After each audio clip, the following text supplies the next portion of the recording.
Bonjour, nous allons voir ensemble la différence entre les jours ouvrés et les jours ouvrables. En effet, il arrive parfois de confondre ces deux notions importantes pour le calcul et le décompte des congés payés. Tous les jours de la semaine, sauf celui du repos hebdomadaire, généralement le dimanche, et les jours fériés pendant lesquels l'entreprise ne travaille pas, sont considérés comme des jours ouvrables. Leur décompte oblige donc à comptabiliser les samedis ou autres jours non travaillés excepté le dimanche, comme tous les autres jours de la semaine. Ainsi, pour une semaine de vacances commençant le lundi, le samedi suivant sera décompté, soit 6 jours de congés payés. À la différence des jours ouvrés qui sont les jours travaillés dans l'entreprise.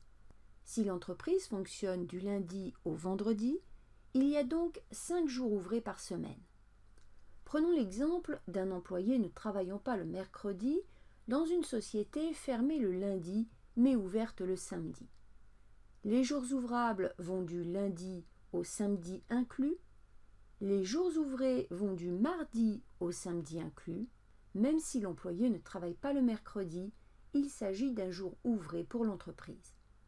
Concernant le calcul des congés payés dans l'entreprise, s'il se fait en jours ouvrables, le salarié a droit à 30 jours de congés payés par an et acquiert donc 2,5 jours de congés payés par mois.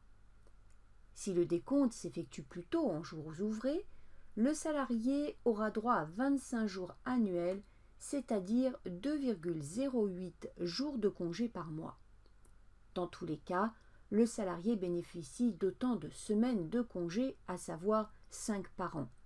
C'est juste le mode de décompte des jours qui change. En résumé, 30 jours de congés annuels égale 5 semaines de vacances calculées sur 6 jours et 25 jours de congés annuels égale 5 semaines de vacances calculées sur 5 jours. Il est donc important de bien distinguer ces deux notions pour le calcul des congés payés, mais aussi pour mieux comprendre les délais de livraison d'un fournisseur, les disponibilités d'une entreprise, le calcul des indemnités de sécurité sociale par exemple.